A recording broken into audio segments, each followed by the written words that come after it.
Hey, good day, everybody. Dave Walker here, founder of the B2SMB Institute, and I'm happy to welcome one of our nominees for the BEST2SMB award in the category of small business assistance.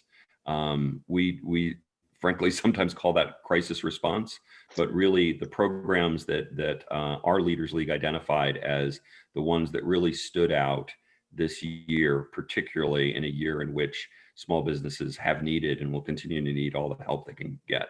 So welcome, please, Ranga Bodla from Oracle Netsuite. Thank you, Dave. Happy to be here and very excited to be speaking to you, to this group about what we have going on over at Oracle Netsuite around small business and everything we got going on. Yeah, and first of all, congratulations. I mean, I think that you guys were recognized by a panel of your peers, of 35 of your peers, who I think were paying attention to what other folks were doing, what other brands were doing as far as relates to small business assistance. So, but just stepping back for a minute, I've been advised by some of our viewers, hey, don't assume that we know exactly what these companies sell and do. So why don't you give us a little bit of background on you and your team and Oracle NetSuite, and I'd love to hear just a quick portfolio rundown of the products and services that you guys sell. Sure, happy to do that, Dave. So Ranga Bodla, based here in Oak Park, Illinois, which is slightly outside of Chicago, and I run industry go-to-market here at NetSuite. And for the viewers, what does that really mean? So NetSuite itself has been a company. We were founded in 1998 by our founder and current executive vice president, Evan Goldberg, with a vision of how do we help not just the Fortune 500, but the Fortune 5 million. How do we help these many different organizations out there and give them the same tools that much larger organizations have, and be able to empower those organizations. And I'll talk more about how we do that in a moment. But we go to market by industry. So we go as far from talking to software companies, just like ourselves, all the way to wholesale distributors, to manufacturers, to nonprofits, kind of cover the gamut. And so I've been at NetSuite for about 10 years.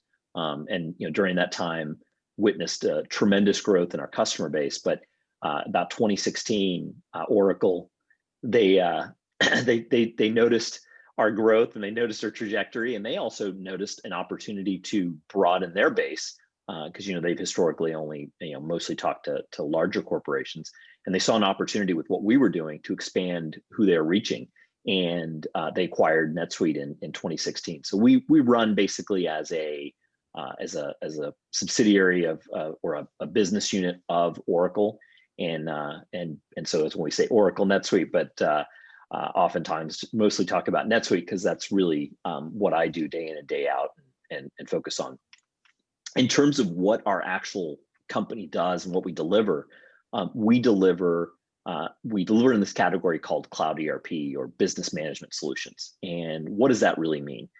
We help companies run their business. So everything from their books, how they manage their customers, getting an e-commerce site, getting all of their HR and their payroll, all of those we offer in our solution, and it's all offered through the cloud, through the web. So it's all we've ever done. So instead of, and for younger viewers, they don't really even understand the notion of installing something on a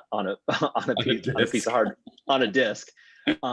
But from our inception, it's always been, how can we offer what we provide through a browser and provide that through the cloud? And so that's something that we do day in and day out. We have over 22,000 customers across the world, from very, very small to very, very large, all running NetSuite, the same version of it, to manage their business. Everything from their financials, their services, their customers, et cetera, all as part of their part of the offering.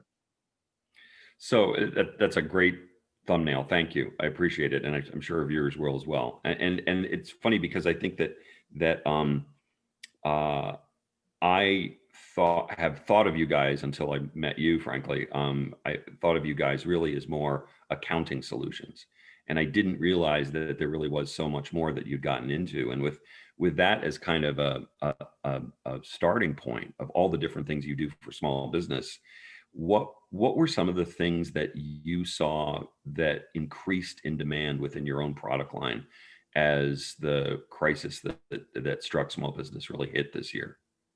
Yeah, so when we talk about having our solution is has been built to run a business, and so and as I mentioned, some of those industries, distribution, manufacturing, retail, those are all businesses that we operate in. And one of the big things is, so managing their books is one piece of it, but a bigger part that we've seen and really exploded over the last last few months in particular is warehousing, inventory management, e-commerce. What we found is so many of the organizations we work with have been essentially they've moved everybody home. They've tried to minimize the number of people. In some cases, they haven't even been able to be in the office, but in cases where they could bring people in, they needed to minimize the number of people in just to leave it to the essential workers.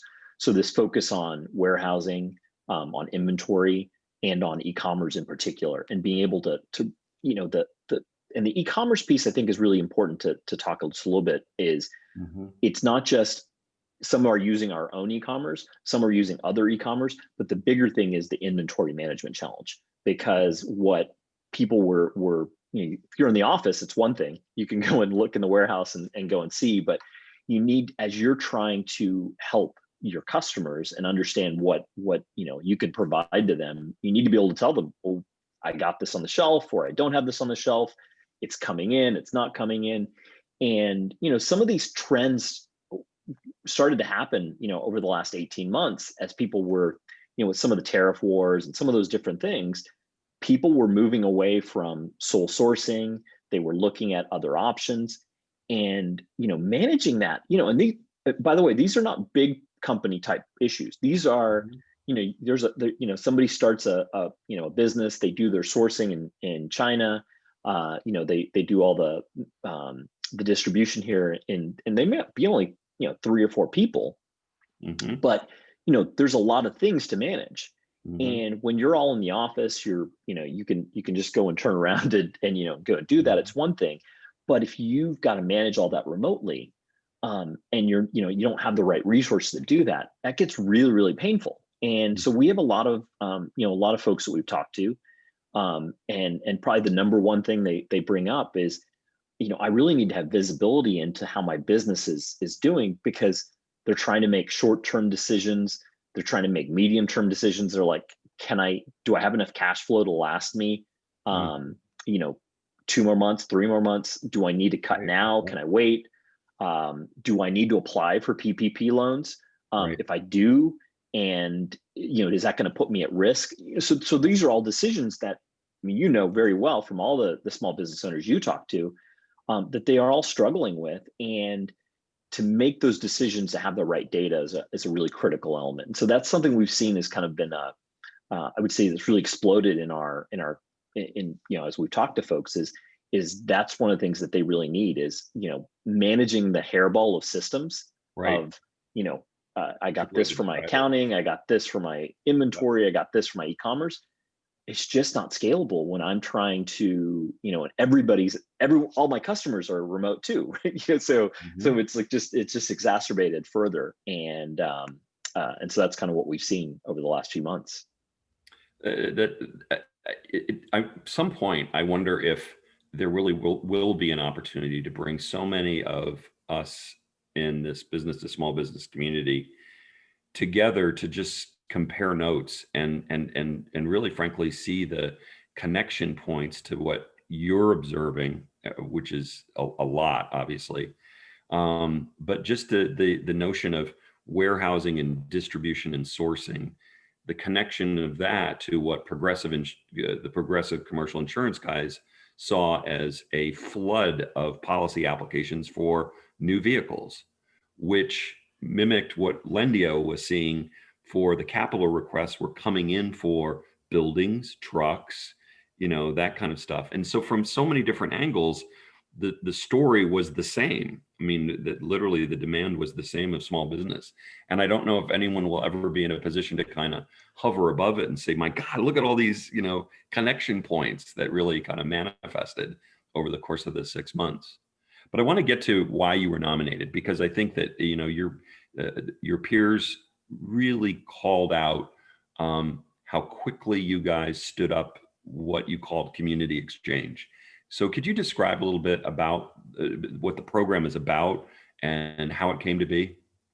Yeah, I mean, early on, as soon as this hit, as soon as lockdown hit, and many of us as an organization, we were looking at this as saying, what are we going to do? What statement are we going to make? How are we going to help not just our customers, but how are we going to help the broader community?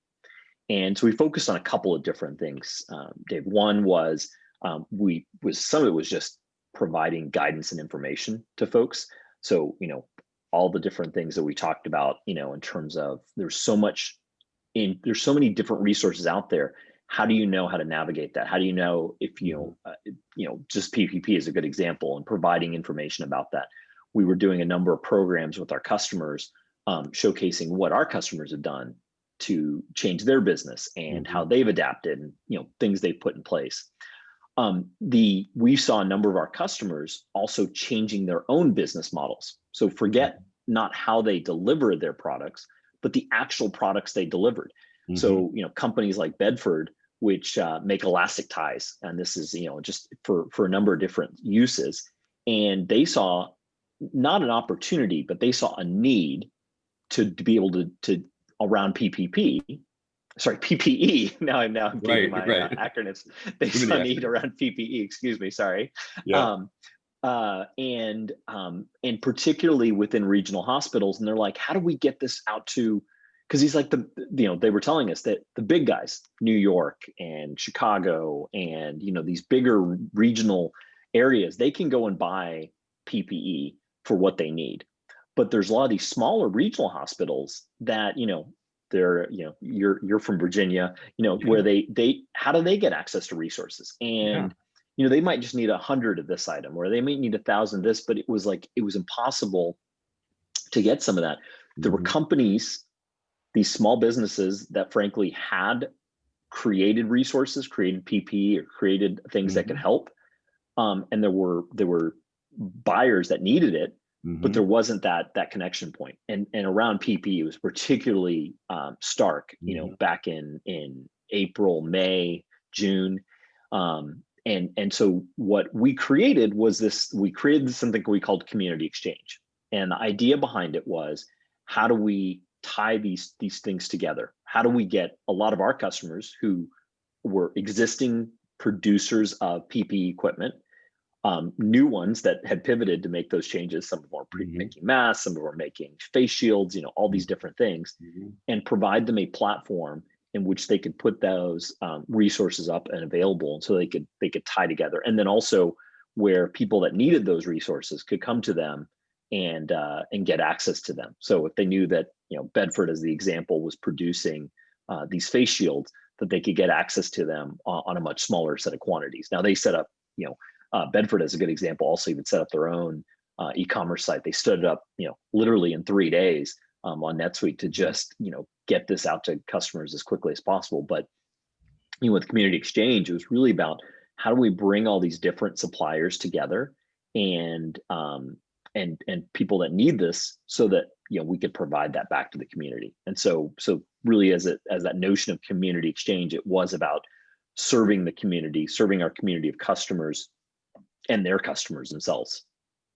It's fantastic. And free to customers, free to suppliers, right? Yep. And just really using the power of your existing platform of customers and the demand that was just scrambling out there. I mean, I can't imagine the number of Google searches that were done in those first 30 days for things that you would never think in your life you would have to search for, and the things that were out of supply. It was it was very noticeable. It was very, I think, practical and simple.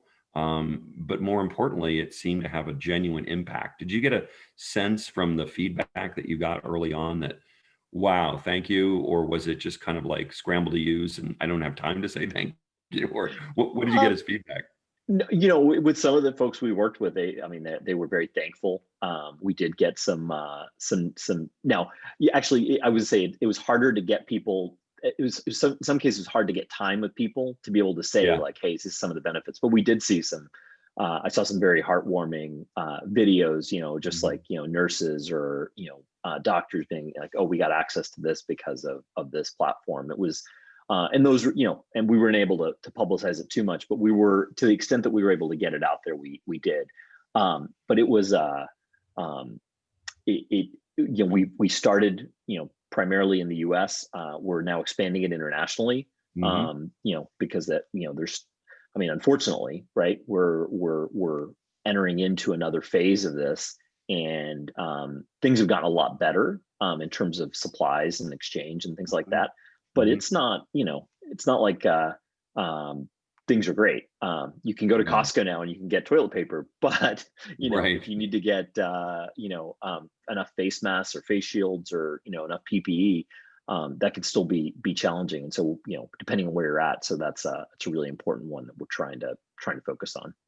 Plus, it seems you guys are evolving with things that are just frankly coming up as demand, like acrylic shields, and dividers and partitions and things that really are, particularly in the restaurant category, but even as people try to return to offices, are going to be important.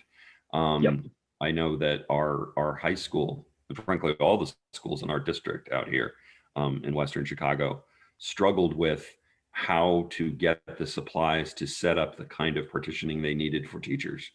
And they frankly had to rube a lot of things together, and go to Home Depot and buy what they could.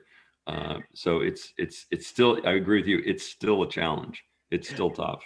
Well, it's funny you talk about items that you wouldn't even think about, and I it'll come to me later, hopefully later in here. But there was a customer we were working with, and they produce their normal business. They're producing a number of things that are used for construction, so like Mhm. signs and pop up things that you would use to indicate like, hey, you can't go over here because it's blocked off. Well, they pivoted their business and were creating a number of things. So like as companies are creating partitions, dividers, you want people to go this direction or go this direction. You're trying to funnel traffic a certain way, people traffic.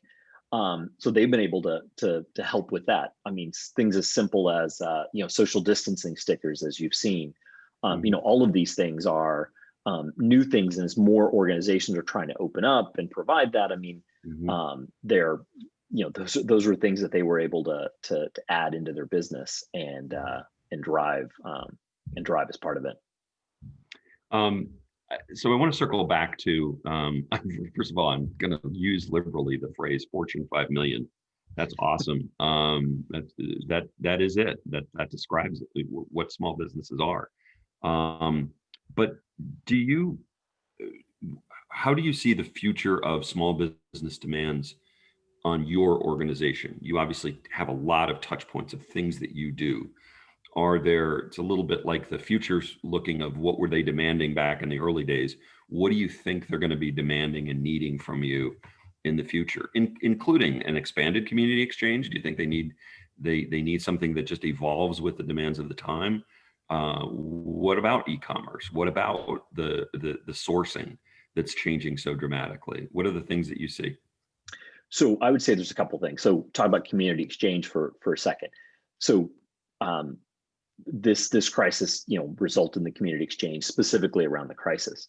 But our Mhm. customers have been talking about this for ages. As I mentioned earlier, one of the things that I love about NetSuite, and if you can't tell, I'm 10 years. You've I've drunk the Kool-Aid.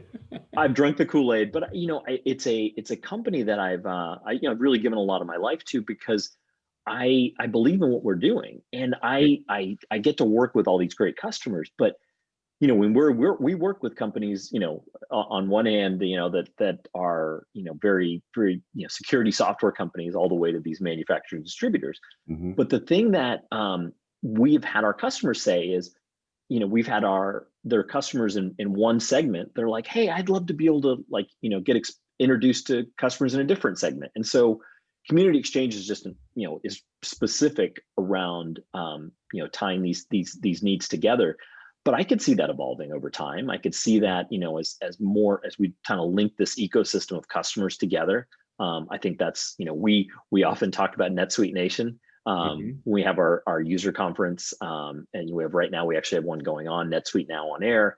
And a big part of that is our customers, they want to know who are the other customers, because they want to work together and understand that. So one thing is expanding the networking and collaboration between our customers. So that's one thing I see as one evolution. I see the other piece of where we can, of how I see us evolving with our customers, just continuing to make it easier. I think a lot of times people say, I can't work with small businesses because they're too hard to operate, or they don't have very complex needs, or they don't have, and I think what people fail to realize is small businesses are just as complex as large businesses. They just don't always have the same level of resources. And so we are in a unique position where we can help small businesses. I think we can give them, we can take some of that heavy lifting away from them, that burden. They don't want to manage IT. They don't want to manage servers. They don't want to manage any of that stuff. And we can help with that. And it's funny, we, our vision has always been, and Evan talks about this, Evan Goldberg, our founder, has often talked about this. His vision is about enabling companies to realize their vision, because he's like, we are successful. We NetSuite are successful if these small businesses are successful. Because if we can take away some of the crud work that frankly doesn't really contribute to their mission and isn't part of their core competency, then it enables them to be more successful. And so that's really our focus, is how do we take those things out, and so make it easier for companies to be able to get access to information. And so there's so many people I talk to right now that are still remote. They're all still operating remotely. And even companies that were all in on the office, they brought in some people, the essential workers that they needed, but they've left everyone else remote. And you need to be able to operate in a remote fashion, not in a like, oh, just every now and then, power went down in the office and therefore we need to send everyone home. Right. Like there's a new set of people are rethinking commercial real estate. They're rethinking, how many people do I really need to come in? And what that looks like. And in that model, you have to be able to have a system that enables you to still run the business. So whether I have a remote sales force, whether I have a remote accounting team, all of those things. I mean, I'm not saying that those people won't all come together again, and they will, but right now they all are operating via Zoom and WebEx and all these other platforms. And then they need to be able to have systems that talk to each other. So it's not like I have to go to this computer and then go to this computer. At our recent Leaders League monthly happy hour that we do virtually, two of the members, Sean Cohen, who's the COO of AWeber, and Jim Fitzgerald, who's the CEO of Teradel, talked about, because this summer they were both thinking that they were going to be permanently virtual. Now, Sean made the bold move of basically telling the landlord of his 120,000 square feet of space in Western Philadelphia, sayonara, as of May, we're gone, of 2021. Jim did something similar, but didn't actually close the lease, but said, hey, landlord, we're not going to be around. Everybody's going to stay at home, and we're probably going to do it permanently. Now, Jim has really kind of come back a little bit and said, there are some things that we miss, that the team misses, that we really think we can enable in some sort of an office space, but it will be changed. Where Sean is really still like, I've never had access to the kind of talent that I've been able to hire as we have expanded dramatically over the course of the last 6 months, because we know how to make virtual work. We know how to use that platform of remote and really, really supercharge it for the work that needs to get done. So I'm not sure how it's all going to turn out, and what's going to come back and and what isn't. But as you kind of look at and this maybe is a little presumptuous, but as you look at the landscape right now and your knowledge of small businesses, and I particularly appreciate this notion of making things simpler for small business. What is your advice as somebody who's done product, who's done marketing, who's been intimately involved in delivering your offering of Oracle NetSuite? What would you advise to your peers? What would you say? Here are the things that, if I were in your shoes, I'd be thinking about this and about it in this way. So, and I'm a cheerleader for NetSuite. I've drank the Kool-Aid, but I would say one of the things that's different about us, and there's a lot of our peers out there in the technology space that used to deliver their services on a disk. They delivered it on premise, and they said, "Oh, we're cloud offering now. We're doing this." One thing that's very different about us, that's different about NetSuite, and it's in our DNA, it's something that we do and we believe in day in and day out, is everything across all facets of NetSuite. Think about it from a cloud-based delivery. So what that means is, from a marketing standpoint, from a sales standpoint, from a product standpoint, from a delivery standpoint. So that's really important when you think about if you're used to just, for a consulting organization, for example, our consulting organization is bar none at being able to deliver remotely because we've been doing it for years. Mm-hmm. It's not something that's new to us. Our product organization, they're used to developing where they don't have access to the server because that's all they've always developed. That's not like a new thing that just developed in the last 6 months. Our marketing team, we've been remote or not remote, but distributed for years. So we get that. And our sales organization, it's the same thing. So my advice, biggest piece of advice is, in order to make it simpler, you have to think about it as it's not just product. It's everything. It goes across how you market, how you sell, how you deliver, how you develop your offering. And that's how you make it simpler. You have to make it simpler by making sure that it's not just you're focusing on, if you just focus on sales and don't think about all the other stuff, it's like, great, you made it easier for me to buy from you, but then I can't actually implement and consume your service.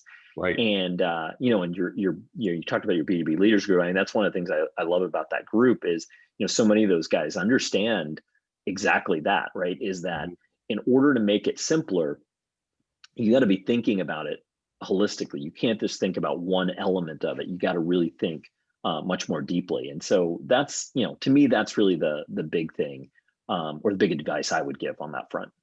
That is terrific advice. And I hope in a couple of interviews that I've done for this event, I've had a couple of people draw back from the word holistic and say, God, it's got so much baggage. But what it really means is a genuine, deep understanding of really the baseline of the customer. What are they doing it for? Our mutual friend Todd Wilkins from ShipStation said that it has always been a part of their DNA to represent not just the back end shipping solution, but fulfillment of the promise that a small business makes to its customer.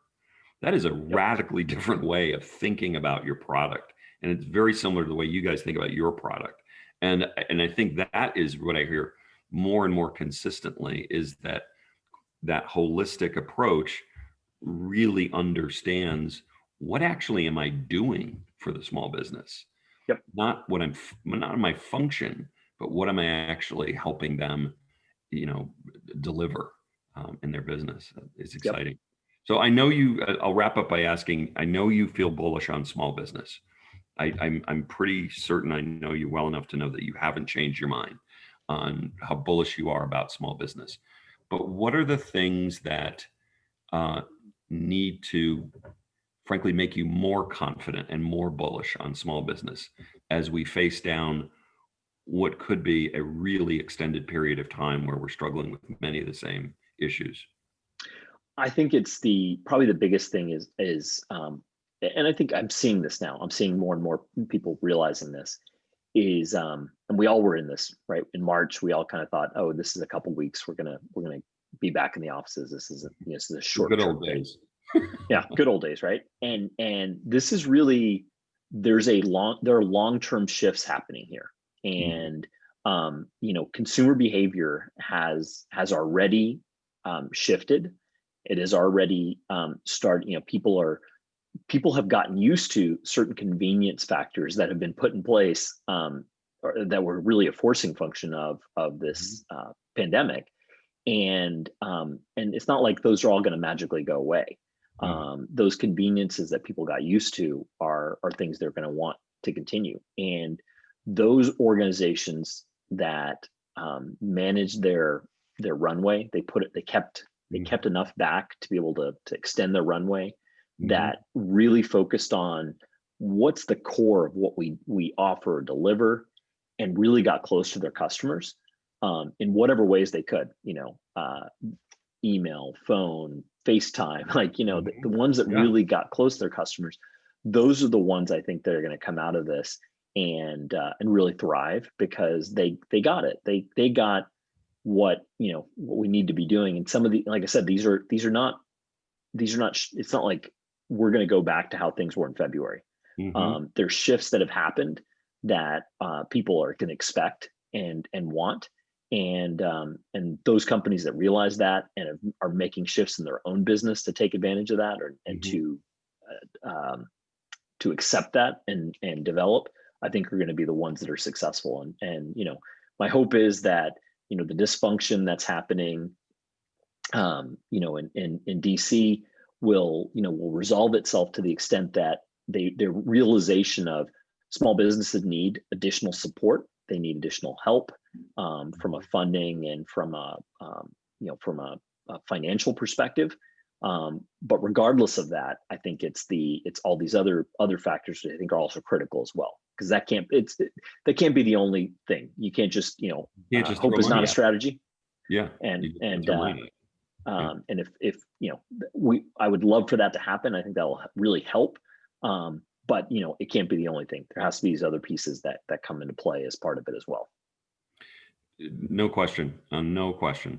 This has been terrific. And I think everybody understands why you guys would be nominated in frankly any of our categories, but really particularly on the assist that you've provided small business. And I hope that many in our space follow your footsteps and look at their customer base and think about what they're actually doing on behalf of those customers, particularly now more than ever. Don't just think feature sets. Don't just think functionality and where the buttons are. Don't just think ultimately we're going to kick out a general ledger here. It's so much more than that. So I appreciate you, man. I really do. Thank you so much, Dave. Appreciate it. All righty. Have a good one.